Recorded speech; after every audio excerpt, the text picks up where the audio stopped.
रात के 10 बज चुके हैं और मैं हूं आप सभी का अपना शाबिज मलिक और हाजिर हूं आप लोग के सामने फिर से एक क्राइम की कहानी को लेके, एक क्राइम की घटना को लेके।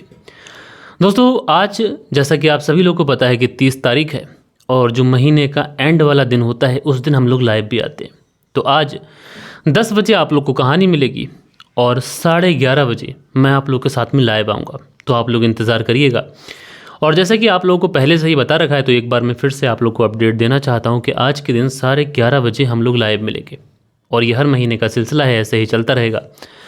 तो जितने भी हमारे व्यूवर्स हैं जो हमसे लाइव में जुड़ना चाहते हैं तो वो 11:30 बजे अपने मोबाइल को स्टे ट्यून कर लीजिएगा और चैनल को सब्सक्राइब कर लीजिएगा ताकि आप लोग को हमारे लाइव से जुड़ने का मौका भी मिल सके और हमारी जो क्राइम डॉक्यूमेंट्रीज आती हैं उससे आप लोग रेगुलर बेसिस पे अपडेट रह सकें। दोस्तों बात करें क्राइम स्टोरीज़ की तो मैं आप लोगों को अनगिनत क्राइम स्टोरीज़ सुना चुका हूं और इसमें ज़्यादातर जो केसेस होते हैं वो अवैध संबंधों, नाजायज़ ताल्लुकातों की वजह से होते हैं। लेकिन दोस्तों कुछ ऐसी कहानियां होती हैं जो इंसान की रूह तक को कचोट के रख देती हैं और ऐसी ही एक कहानी आज मैंने सुनाई है हिंदी डॉक्यूमेंट्री वाले चैनल पर। उस चैनल का लिंक मैं आप लोग को डिस्क्रिप्शन में दे दूंगा और आज वाली वीडियो जाकर आप लोग ज़रूर से ज़रूर देखिएगा। तो चलते हैं दोस्तों, आज की इस कहानी का रुख करते हैं। दोस्तों बात करूं अगर आज की इस कहानी की तो आज की इस कहानी की शुरुआत होती है मध्य प्रदेश से और मध्य प्रदेश के अंदर एक शहर लगता है इंदौर शहर। इसी इंदौर शहर के अंतर्गत एक थाना आता है, इस थाने का नाम है अन्नापूर्णा थाना और इसी अन्नापूर्ण थाने के अंतर्गत एक परिवार रहा करता है। इस परिवार में परिवार के मुखिया के अलावा इनके घर में एक बेटा भी है। इस बेटे का नाम अमित पाल है। दोस्तों अमित पाल पढ़ने लिखने में बेहद ही होशियार, इसलिए जो माता पिता होते हैं अपने बेटे की पढ़ाई लिखाई पर बहुत ज़्यादा ध्यान देते हैं। हालांकि ये जो परिवार है ये बहुत ज़्यादा समृद्ध परिवार नहीं है, फाइनेंशियली इतना ज़्यादा मजबूत परिवार नहीं है, लेकिन उसके बावजूद भी इस परिवार के जो मुखिया हैं ये अपने बेटे को पढ़ाने लिखाने की भरपूर कोशिश करते हैं। लेकिन दोस्तों जैसे जैसे समय गुजरता है वक्त के साथ, इस महंगाई के साथ, न जाने दुनिया के अंदर ऐसे कितने लोग हैं जो अपने सपनों को त्याग देते हैं और उसी में से ये अमित पाल भी था। दरअसल अमित पाल जब धीरे धीरे बड़ा होता है तो इसे पता चलता है कि परिवार की जिम्मेदारी उठाना बहुत ज़्यादा ज़रूरी है, इसलिए ये अपने सपनों को त्याग देता है। उसके बाद में अमित पाल फैसला करता है कि वो फोटोग्राफी का काम करेगा। उसके बाद ये एक शॉप पर लग जाता है, वहाँ पर फोटोग्राफी का काम सीखता है। धीरे धीरे वक्त गुजरता है, अमित पाल को अब कुछ पैसे भी मिलने लगे थे। उसके बाद में जो अमित पाल था अब धीरे धीरे अपना काम भी शुरू कर देता है। वक्त गुजरने के साथ साथ अमित पाल का जो बिज़नेस था, जो फोटोग्राफी का काम था, इसका बहुत अच्छे तरीके से चलने लगा था। अब ये अपने परिवार में अपने पिता का भरपूर साथ देने लगा था। यानी जो भी खर्चे हुआ करते थे, जो भी पैसों की ज़रूरत हुआ करती थी, तो पिता के अलावा अब घर के अंदर एक और ऑप्शन था, वो था अमित पाल। यानी अमित पाल भी अपने घर परिवार की फाइनेंशियल कंडीशन को समझते हुए बहुत ज़्यादा फाइनेंशियली सपोर्ट किया करता था। दोस्तों ऐसे ही ये परिवार चल रहा था। परिवार के अंदर भले ही पैसे कम थे लेकिन खुशियां भरपूर थीं। परिवार ऐसा भी नहीं था कि गांव के अंदर या फिर इलाके के अंदर किसी से इनकी कोई हिला हुज्जत हुई हो, कोई किसी के साथ में कोई झगड़ा हुआ हो। परिवार ऐसा था कि बहुत ज़्यादा इज्जतदार वाला परिवार था। दोस्तों उसके बाद में एक तारीख आ जाती है 1 जून साल 2025 और इसी 1 जून साल 2025 को जो अमित पाल था अपने घर ये कहकर निकलता है कि वो बस अभी थोड़ी देर के लिए कहीं पर जा रहा है और बहुत जल्द लौट आएगा। अच्छा, परिवार वालों के लिए ये ऐसा पहला मौका नहीं था कि अमित पाल घर से बाहर जाए। अमित पाल अक्सर घर से बाहर जाया ही करता था, उसका काम ही ऐसा था, फोटोग्राफी का काम था। कभी कभार ऐसा होता था लेट नाइट भी घर आता था। इसलिए परिवार वाले कहते हैं कि ठीक है बेटा, लेकिन जल्दी आ जाना, सुबह को तुम्हें अपने काम पर भी जाना है। अमित पाल अपने परिवार को भरोसा दिलाते हुए कहता है कि आप चिंता मत करिए, मैं बस यूँ गया और यूँ आया। उसके बाद में जो अमित पाल था ये अमित पाल चला जाता है। अब दोस्तों अमित पाल जा चुका था, परिवार वाले अपने कामकाज में व्यस्त थे। काफ़ी ज़्यादा समय हो जाता है। जब काफ़ी ज़्यादा समय होता है तो परिवार वालों को चिंता होती है कि अमित पाल अभी आया क्यों नहीं। उसके बाद में परिवार वाले अमित पाल के मोबाइल नंबर को ट्राई करने की कोशिश करते हैं, लेकिन दोस्तों जैसे ही मोबाइल नंबर ट्राई करते हैं मोबाइल नंबर स्विच ऑफ बताता है। अब जब मोबाइल नंबर स्विच ऑफ बताता है तो अमित पाल की जो माँ होती हैं, जो पिता होते हैं, ये थोड़ा सा टेंशन में आते हैं कि बेटे के मोबाइल फ़ोन को क्या हो गया, अभी तक घर लौट कर भी नहीं आया। उसके बाद में बार बार फ़ोन को ट्राई करते हैं, बार बार जितनी बार मोबाइल को लगाते हैं उतनी बार मोबाइल नंबर स्विच ऑफ बताता है, स्विच ऑफ बताता है। अब ये परिवार वालों को थोड़ी सी चिंता होती है, लेकिन मन में ये भी आता है कि हो सकता है कि मोबाइल फ़ोन डाउन हो गया हो, स्विच ऑफ हो गया हो, चार्जिंग पे लगाना भूल गया हो। लेकिन फिर ये चिंता होती है कि चलो ठीक है मोबाइल नंबर डाउन हो गया, लेकिन अब तक तो आ जाना चाहिए था। रात के तकरीबन 10 से 11 बजे के आसपास का समय हो जाता है, लेकिन अमित पाल अभी तक लौट कर नहीं आया था। अब दोस्तों जब अमित पाल लौट कर आता नहीं है तो जो माता पिता होते हैं बेचारे ये अपने बेटे को ढूंढने के लिए बाहर निकलते हैं। हर उस व्यक्ति से पूछते हैं जिसके बाद साथ में उसका उठना बैठना था। हर उस व्यक्ति से पूछते हैं जो अक्सर अमितपाल के साथ में कहीं जाया वगैरह करता था। काम वाले व्यक्तियों से पूछते हैं जहाँ पर अमितपाल जाया करता था, उन जगहों पर जाकर देखते हैं। ऐसी दुकानों पर जाके देखते हैं। आमतौर पर कई दुकानों पर लोग बैठ जाया करते हैं, तो अमितपाल को उन दुकानों पर भी जाके देखा जाता है। लेकिन जिससे भी पूछा जाता है हर कोई यही कहता है कि आज तो हमने अमितपाल को नहीं देखा। अब दोस्तों, इस परिवार के जो टेंशन होती है उस टेंशन का अंदाज़ा आप नहीं लगा सकते। परिवार को इतनी ज़्यादा टेंशन होती है कि इनका ध्यान जो था वो अलग अलग दिशा में जाता है। कहीं ऐसा तो नहीं कि हमारे बेटे के साथ में कोई अनहोनी हो गई, कहीं ऐसा तो नहीं कि किसी ने उसको अगवा कर लिया, कहीं ऐसा तो नहीं कि वो कहीं पर चला गया और नाराज़ होकर चला गया। तमाम बातें, लेकिन परिवार को ऐसा कोई भी एंगल दिखाई नहीं पड़ रहा था कि जिससे अमितपाल घर से नाराज़ होकर चला जाए या फिर कोई और बात। लिहाजा उसके बाद में अगला दिन सुबह होता है। सुबह होने के बाद में जो परिवार था वो परिवार सीधा पुलिस थाने पहुंचता है, और पुलिस थाने पहुंचने के बाद में ये पुलिस में कंप्लेंट लिखाता है। परिवार पुलिस को बताता है कि 1 जून साल 2025 की शाम को जो अमितपाल हमारा बेटा है, फोटोग्राफी का काम करता है साहब, और घर से ये कहकर गया था कि बस अभी जा रहा हूँ, अभी लौट आऊँगा। लेकिन उसके बाद में 2-4 घंटे गुजर गए, हमने फ़ोन लगाया, फ़ोन स्विच ऑफ गया। उसके बाद में हमने हर जगह पर ढूंढने की कोशिश की। शुरुआत में हमें लगा कि फ़ोन उसका स्विच ऑफ होगा या फिर कोई और बात हो गई होगी, कर लेगा। लेकिन जब ज़्यादा समय गुजर गया तो हमें चिंता हुई। हमने हर उस जगह पर ढूंढा, हर उसके दोस्तों से मुलाकात की, हर जगह पर जाकर बात की, लेकिन साहब कहीं से भी कोई इन्फॉर्मेशन नहीं मिली। आप कृपा करके हमारे बेटे को ढूंढ दीजिए। अब दोस्तों, पुलिस में जब इस तरीके का मामला जाता है कि एक लड़का है, ज़्यादा उम्र है नहीं, 22-25 साल का लड़का है और इस तरीके से चला गया है, तो दोस्तों पुलिस में जब इस तरीके के मामले पहुँचते हैं तो पुलिस का जहन एक ही तरफ जाता है कि हो सकता है कहीं चला गया हो, कोई प्रेम संबंधों का मामला हो या फिर कुछ और। लेकिन फिर भी इस मामले में पुलिस वाले मामला दर्ज करते हैं। मामला दर्ज करने के बाद में इस लड़के की तलाश जारी करते हैं। सबसे पहले उस गांव के अंदर पहुंचा जाता है। गांव में इस अमितपाल के पड़ोसियों से सबसे पूछा जाता है कि किसी ने अमितपाल को किसी के साथ आते देखा, किसी के साथ जाते देखा, या कोई ऐसा व्यक्ति जिसने अमितपाल को बुलाया हो, ये लोग साथ में कहीं गए हो। लेकिन जितने भी अड़ोसी पड़ोसी होते हैं सब के सब कहते हैं कि साहब वैसे डेली हम लोग अमितपाल को देखा करते थे, लेकिन आज हमने अमितपाल को देखा ही नहीं। अब जैसे ही ये बात पुलिस को बताई जाती है तो पुलिस वाला बड़ा अचरज में पड़ती है कि क्या मामला है। उसके बाद में हर उस जगह पर जाकर ढूंढा जाता है, पूरे गांव के अंदर चप्पा चप्पा छान लिया जाता है, अलग अलग लोगों से पूछताछ कर ली जाती है। लेकिन दोस्तों, अमितपाल के बारे में कहीं से भी पुलिस को कोई सूचना नहीं मिलती है। अब जब पुलिस को कहीं से भी कोई सूचना नहीं मिलती है तो पुलिस वाले ये देखने की कोशिश करते हैं कि आखिरकार इस गांव के अंदर कोई सीसीटीवी कैमरा है या फिर नहीं है। दोस्तों, जब इस बारे में तलाश की जाती है तो पता ये चलता है कि इस गांव के अंदर तो सीसीटीवी कैमरा नहीं है। अब पुलिस वाले बड़ा अचरज में हैं। एक लड़का है, 22-25 साल की उम्र है, घर पर ये कहकर गया था कि अभी लौट कर आ जाऊँगा, लेकिन घर वालों ने जब मोबाइल नंबर लगाया, मोबाइल नंबर स्विच ऑफ गया। उसके बाद से घर वाले भी ढूंढ रहे हैं, पुलिस वाले भी ढूंढ रहे हैं, लेकिन लड़के के बारे में कहीं से कोई सूचना नहीं मिल रही है। साथ के साथ पुलिस वालों को अड़ोसियों पड़ोसियों से भी कुछ ऐसी इन्फॉर्मेशन नहीं मिलती है जिससे पुलिस वाले किसी नतीजे पे पहुंच सके। लिहाजा पुलिस वाले सोचते हैं कि अगर ये लड़का मोबाइल फ़ोन रखता है तो हो सकता है कि ये किसी के बुलाने पर कहीं गया हो। इसलिए पुलिस वाले घर वालों से उस अमित का, जो अमितपाल था, उसका मोबाइल नंबर लेते हैं। एंड मोबाइल नंबर लेने के बाद में उसके मोबाइल की लास्ट लोकेशन और उसका CDR निकालते हैं। दोस्तों, लास्ट लोकेशन तो उसके घर से थोड़ी दूर पर जाकर ही गायब हो जाती है, लेकिन जो CDR निकाला जाता है उस CDR में जो पता चलता है वो पता ये चलता है कि अमितपाल की लास्ट कॉल जिसके साथ में हुई है वो कोई और नहीं बल्कि अमितपाल का चचेरा भाई जयेश है।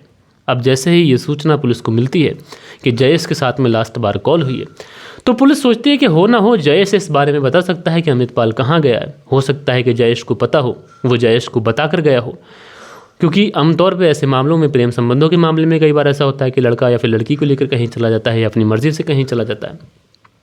तो पुलिस वाले सोचते हैं कि जयेश को इस बारे में ज़रूर से ज़रूर पता होगा, क्योंकि लास्ट बार जयेश से ही कॉल हुई थी। उसके बाद में पुलिस वाले जयेश को पूछताछ के लिए पुलिस थाने बुलाते हैं।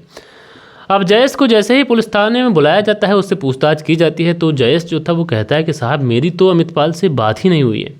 अब जैसे ही ये बातें जयेश पुलिस के सामने कहता है कि मेरी तो कई दिन से उससे बात नहीं हुई है, तो पुलिस के पास में तो कॉल डिटेल में ये आ रखा था कि जयेश के साथ में कॉल हुई है, लास्ट टाइम कॉल हुई है, तो फिर जयेश पुलिस के सामने झूठ क्यों बोल रहा है। अब जैसे ही ये सारी चीज़ें पुलिस वाले देखते हैं तो पुलिस को कहीं ना कहीं अब जयेश के ऊपर डाउट हो जाता है। पुलिस को ऐसा लगता है कि जयेश पुलिस से कुछ ना कुछ तो छुपा रहा है। लिहाजा पुलिस सब जो थी वो जयेश के साथ में घुमा फिराकर बातचीत शुरू करती है, और जब इसके साथ में घुमा फिराकर बातचीत शुरू करती है तो जो जयेश था ये पुलिस के सामने अपनी बातों को, अपने बयानों को बदलने लगता है। अब जैसे ही ये बयानों को बदलने लगता है तो पुलिस वाले समझ जाते हैं कि ज़रूर दाल में कुछ ना कुछ काला है।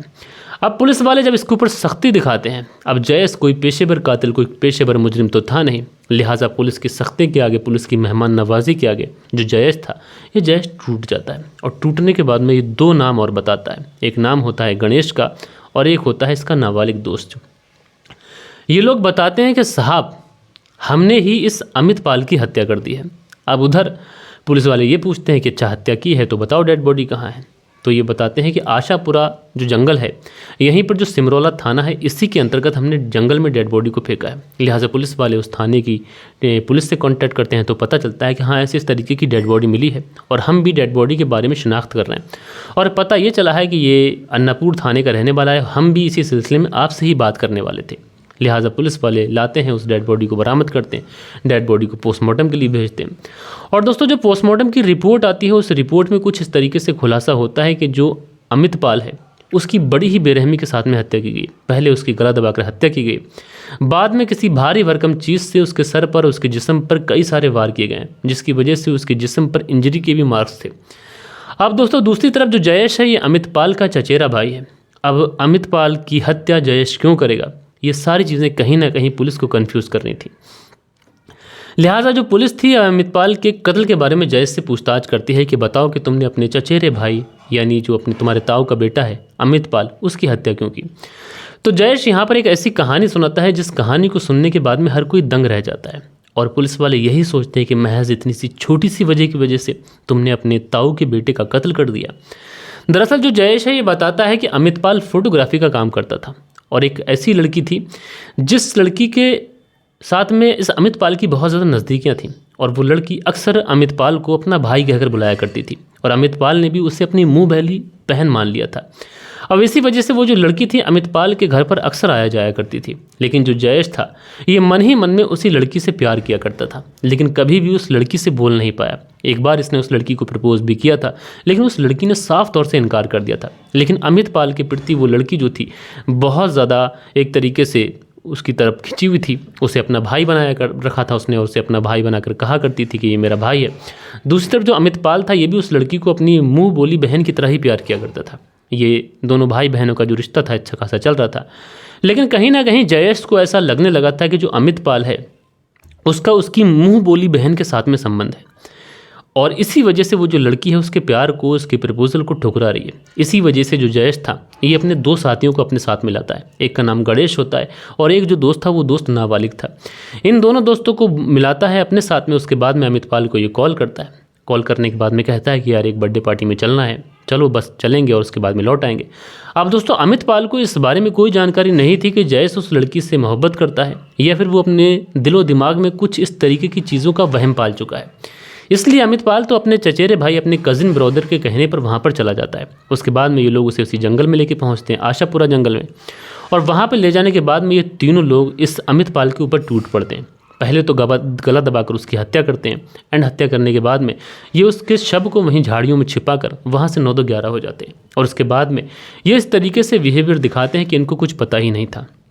दोस्तों 4 दिन के बाद में इस पूरे केस का जब खुलासा हुआ तो लोग इसलिए भी हैरान थे कि महज इस छोटी सी वजह की वजह से जयेश ने अपने ताऊ के बेटे का कत्ल कर दिया, क्योंकि वो एक लड़की से मोहब्बत करता था और वो जो लड़की थी वो अमित पाल की मुंह बोली बहन थी। और जयेश को लगा करता था कि अमित पाल और उस लड़की के बीच में नाजायज़ ताल्लुकात हैं और इसी वजह से इसने अपनी उस बहन का कत्ल कर दिया, उस अपने भाई का कत्ल कर दिया। बहरहाल दोस्तों आप लोग इस पूरी कहानी को किस तरीके से देखते हैं, इस पूरी कहानी के बारे में आप लोग अपने विचार ज़रूर से ज़रूर रखिएगा। आप लोग जो भी कहना चाहें, आप लोगों का जो भी विचार है कि ऐसे लोगों को किस तरीके की सज़ा मिलनी चाहिए, कमेंट्स करके बताइएगा। बाकी दोस्तों कल के दिन आप लोग के कुछ प्यारे प्यारे कमेंट्स भी हैं, वक्त होता है कि आप लोग के कमेंट्स पढ़ लिए जाएं। सो दोस्तों हमारे चैनल पर जो कल के दिन कमेंट्स आए थे इसमें शाकिब अंसारी हैं, लिखते हैं अस्सलाम वालेकुम भाई साहब, क्या हाल है, आज की कहानी हमें झकझोर के रख दिया। तो शाकिब अंसारी जी आपका बहुत बहुत शुक्रिया कि आपने अपना बेशकीमती कमेंट्स किया। मंसूरी भाईजान लिखते हैं सुपर कहानी है भाईजान, तो मंसूरी भाईजान जी शुक्रिया। दिनेश कुमार लिखते हैं बहुत बढ़िया कहानी है, तो दिनेश कुमार जी शुक्रिया। उसके बाद में शाहनवाज नियाजी हैं, हार्ड बनाते हैं, शुक्रिया। मंसूरी भाईजान जी हार्ड बनाते हैं, शुक्रिया। दिनेश अंसारी लिखते हैं आपका अंदाज़ स्टोरी का बहुत प्यारा बना देता है, तो दानिश अंसारी जी आपका बहुत बहुत शुक्रिया। उसके बाद में साजिद डार जी हार्ड बनाते हैं, बहुत बहुत शुक्रिया। सुरेंद्र शर्मा लिखते हैं नमस्ते मलिक भाई साहब। नाइस स्टोरी सुरेंद्र कुमार श्री विजयनगर राजस्थान से कहानी सुनते हैं भाई, बहुत बहुत शुक्रिया। दिनेश कुमार लिखते हैं आपकी कहानी सुनाने का अंदाज़ बहुत बढ़िया है। तो दिनेश कुमार जी शुक्रिया आपका। दिनेश कुमार आगे लिखते हैं नमस्कार मलिक भाई साहब, बहुत बढ़िया स्टोरी है। दिनेश कुमार जी शुक्रिया मेरे भाई। मंसूरी भाईजान जी लिखते हैं गुड जॉब भाई। उसके बाद में मोहम्मद रियाज लिखते हैं अस्सलाम वालेकुम भाई, nice story, nice explaining, good job, thanks. तो भाई शुक्रिया। उसके बाद में महिलाओं का तो दिमाग घुटनों में होता है। मैं हूँ राजेश ठाकुर हरियाणा से। तो राजेश ठाकुर जी आपका बहुत बहुत शुक्रिया कि आप हरियाणा से हमारी कहानी सुनते हैं। मंसूरी भाईजान जी हार्ट बनाते हैं। उसके बाद में यूरा आजा हैं, यूरार आजा लिखते हैं नमस्कार sir ji, I am from North East India, Arunachal Pradesh से कहानी सुनते हैं भाई, बहुत बहुत शुक्रिया। सुनील त्यागी हैं, लिखते हैं श्याना बुलंदशहर से कहानी सुनते हैं, बहुत बहुत शुक्रिया। उसके बाद में मनदीप वर्मा हैं, लिखते हैं नमस्ते सर जी, आपने मेरे मैसेज को रीड किया। प्रदीप वर्मा जलंधर पंजाब से, थैंक्स सर जी। तो प्रदीप वर्मा जी जो कि मनदीप वर्मा जी की पत्नी हैं, आपका बहुत बहुत शुक्रिया। दिनेश कुमार है, लिखते हैं my wife also like your story. तो आपकी जो वाइफ दीप हैं उन बहन का भी बहुत बहुत शुक्रिया। दिनेश कुमार लिखते हैं लव यू डियर। तो दिनेश कुमार जी शुक्रिया। उसके बाद में बालिश बिहारी लिखते हैं मलिक साहब जी नमस्कार सर जी, कहानी सुनकर दिल दहल गया और आप कमेंट्स पढ़ लें, सुनते हैं, बताते हैं, आपकी हद बनाते हैं। इसका मतलब क्या होता है जी, इसका बारे में ज़रूर बताना जी, थैंक्स सर जी। इन्होंने क्या कहा, पढ़ लें, सुनते हैं तो बताते हैं, मैं समझ नहीं पाया। बालेश्वर बिहारी जी आप सही से लिखिएगा। उसके बाद में शरीन शर्मा लिखते हैं मलिक भाई इश्क बड़ा ख़तरनाक होता है, शुक्रिया भाई। नसीर अहमद लिखते हैं अस्सलाम वालेकुम शाबिज भाई। तो भाई वालेकुम सलाम, शुक्रिया आपका। उसके बाद में मंगील करके आईडी लिखते हैं बड़ी से बड़ी सज़ा होनी चाहिए जी, शुक्रिया। उसके बाद में मंसूरी भाईजान जी कमेंट्स करते हैं, लिखते हैं मलिक साहब आपकी कहानी को सऊदी अरब से सुनते हैं, शुक्रिया भाई। जिगर देसाई लिखते हैं शम्स ताहिर खान से ट्रेनिंग ज़रूरी है। तो जिगर देसाई जी कहाँ शम्स ताहिर खान सर, कहाँ हम, तो उनका तो कोई जवाब ही नहीं है। तो आप शम्स ताहिर खान से ना जोड़ें तो बढ़िया ही है। और ये कहते हैं जिगर देसाई जी की स्टोरी को थोड़ा शॉर्ट रखो। जिगर देसाई आगे लिखते हैं एक बात को कई बार रिपीट मत करो। तो शुक्रिया भाई। और आपका जो रिप्रेजेंटेशन है ये बहुत ज़्यादा पुअर है, इस पर ध्यान दो। तो शुक्रिया, मैं कोशिश करूँगा। उसके बाद में कैलाश जी लिखते हैं एक्स मुस्लिम यूट्यूब। उसके बाद में दिनेश कुमार जी लिखते हैं, खुबैब खान जी कमेंट्स करते हैं, कटवा प्रदीप जी कमेंट्स करते हैं, और वेलकम शॉर्ट करके कमेंट्स करते हैं, बख्शी साहब कमेंट्स करते हैं। तो दोस्तों ये कुछ प्यारे प्यारे कमेंट्स थे जो कल के दिन आप लोगों ने किए थे। आशा करता हूँ कि आज की जो कहानी है ये आप लोग को ज़रूर से ज़रूर पसंद आई होगी। कहानी पसंद आई हो तो एक लाइक करिएगा, दोस्तों और मित्रों के साथ में ज़रूर शेयर करिएगा। बाकी दोस्तों मिलते हैं कल के दिन किसी और स्टोरी के साथ में। जब तक के लिए अपना ख्याल रखें, देश का ख्याल रखें, परिवार के रिश्तों की अहमियत को समझें। जय हिंद, जय भारत।